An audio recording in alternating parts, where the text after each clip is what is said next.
No matter how old our rescue dogs are when we adopt them, we want to build trust quickly so we can help them to overcome the fears they have because of whatever bad experiences or no experiences they bring with them from their former life, right? That is something that every rescue dog parent wants. And it was the same for me when I adopted my little Sammy, and he just wanted to hide under some kind of furniture and didn't want to have anything to do with me. So if you just recently adopted your rescue dog and you're still in the stage of hiding, you're not alone, this is for you. Now, sometimes we wish for our rescue dogs to just eliminate all fears. And that is not possible because given that we are talking about a healthy brain, there is no fearless living being, humans included. But how we deal with fears, how our dogs deal with fears, is very much dependent on previous experiences, how extreme the fear is. So is it just a startle, totally natural, right? Is it a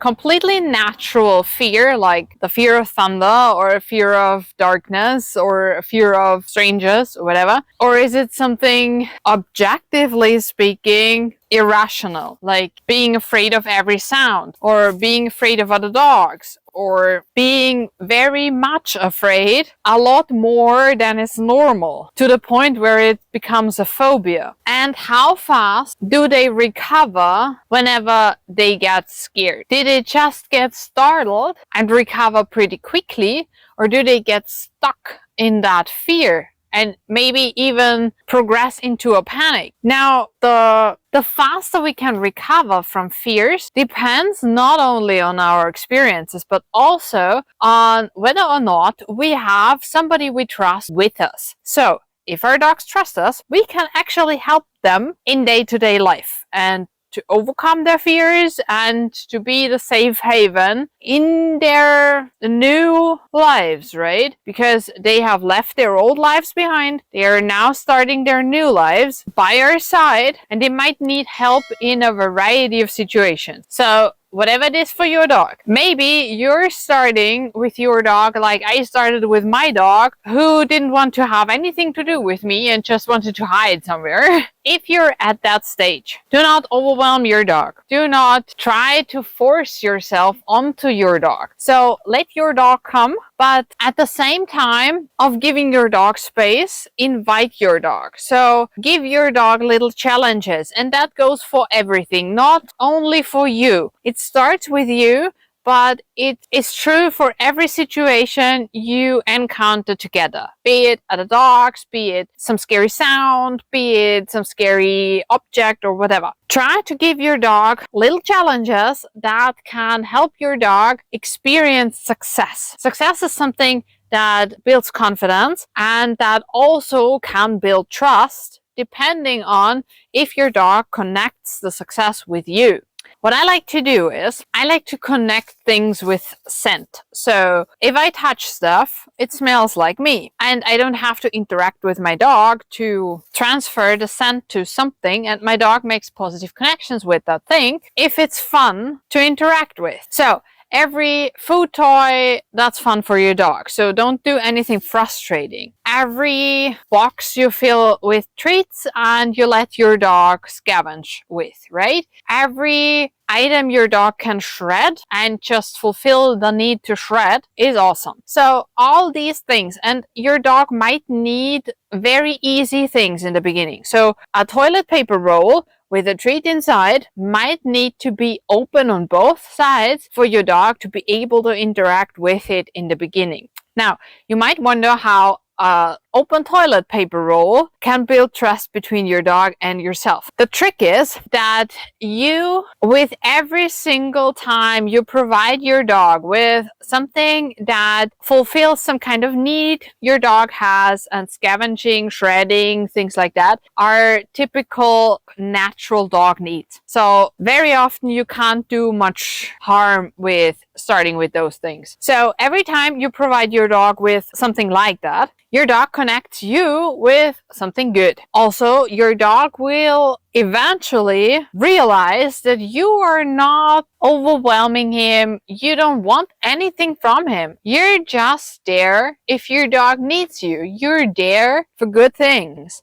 And that's when trust can build. It also means that your dog can always say no. And that is something that is sometimes very, very, very tricky for us because our lives demand certain things from us and we cannot tailor our lives 100% to our dog's needs. And depending on how well suited your life is for your dog, that might be more tricky or less tricky. But we can, if we want to, right? We make the decision first that this is important to us. And then we look at what situations are possible for us to let our dogs decide if they want to do this or not. So if we have a dog who is scared of going outside, again, this was my Sammy. He did not want to go outside. This was just something that was scary for him. And he did not want to put on his harness, not because the harness itself was a problem. That's very often the case. So if your dog doesn't want to put on the harness, it might be the harness itself. It might be the process of putting it on.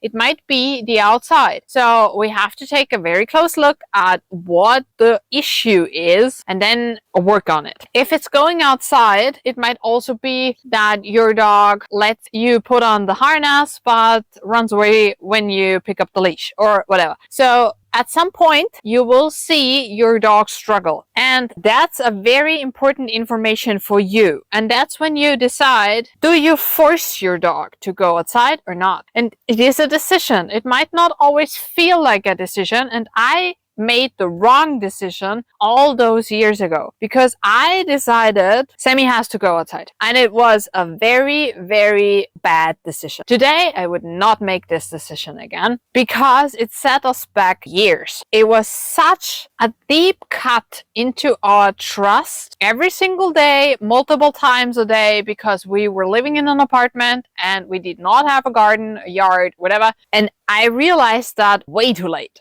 So if you're at the starting point of your relationship, be very careful about this decision. Again, I would decide totally differently today. If your dog is super freaked out about the outside and you have a backyard, your dog is fine with going into the backyard. That's awesome. If you don't have a backyard, that's where the not very suitable living situation comes into play, right? Because your dog might be better off with a backyard, but you're in this together. So you can decide that you are creating an indoor toilet for your dog, like the bottom half of one of these horrible rabbit cages and some roll-up grass in it or sand or whatever, cat litter, whatever your dog will accept. Put it somewhere and let your dog use that as a toilet. Now, that is not a solution for a healthy dog, and it is not a long-term solution, of course, because your dog will at some point need to have the option of going outside, and we need to, again, include little challenges that bring your dog closer to the outside. But in the beginning,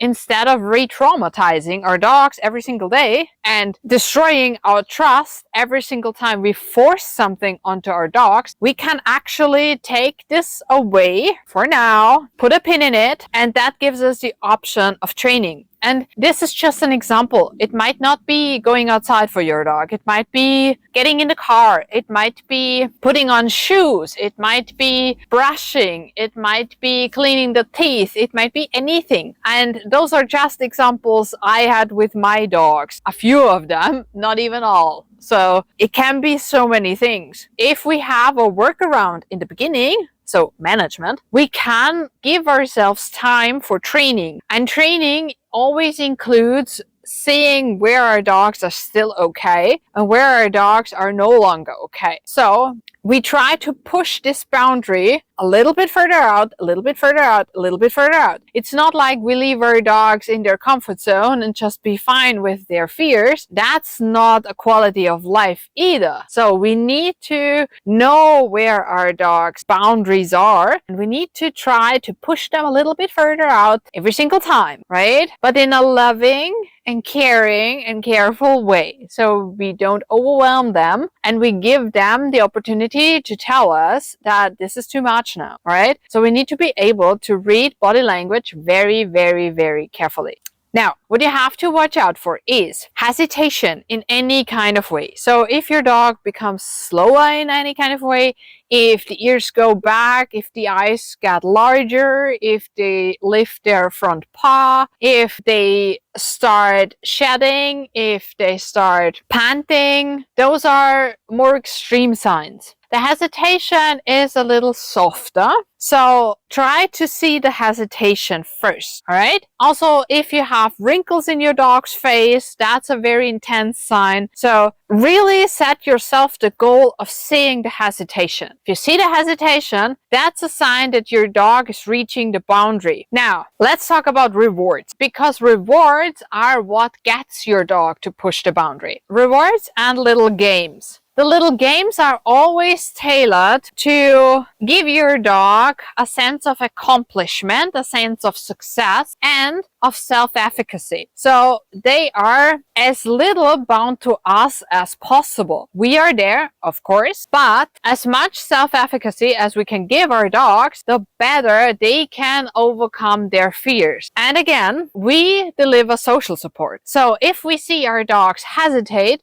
and we are there for them, cheering them on, just encouraging them, and with our positive emotions and our mood, telling them that they're awesome, will deepen the trust. Now, these games can be very different for every dog. We can again use something as simple as cardboard boxes. We can use something more interactive with us, like pattern games by Leslie McDevitt. They are awesome. Depending on how we use them, they are more dependent on the dog's behavior or more dependent on our behavior. It always comes up to how we use it. We can also use kind of enrichment stuff and activities like searching or tricks. Searching, I like searching better because it engages more of the brain and it gives our dogs a very clear focus. But tricks are awesome too because they give our dogs a sense of where their body is, how the body works, and all of these nice things. Both of those are interactive with us. So we can use both. And a very, very crucial point is when we see our dogs give up, because there will be a point when our dogs give up. There will be this moment when they try and it's just a little bit too difficult and they just give up. They try to do a box outside and a car drives by and the sound spooks them and they go back inside because it was just too hard. This is the moment when we have to be in control of our own emotions, because if we are not, we do this. And if we do this, our dogs will notice that and they will take it personally. This creates negative emotions. We don't want that. So we want to be the cheerleaders, right? We want to be the ones who give social support. We want to be there for our dogs. We don't want to be the ones who crush their spirits. So it's totally fine if they cannot do it today, they will do it tomorrow. That's okay. If we find a boundary and we cannot cross it one day, it will be the next day or the day after that, or even the week after that. It doesn't matter. We don't have a time limit on this. What we do is we get closer and closer and closer, and we try together, but we do not push our dogs over it. We don't push, we don't force, and we don't lure. That's a very important part as well. We do not lure our dogs into fear. That is very, very, very crucial, because if we lure our dogs into fear, the fear will worsen almost always. Now, that is just one mistake we can make. There are quite a few more, and if you want to learn more about that, watch this.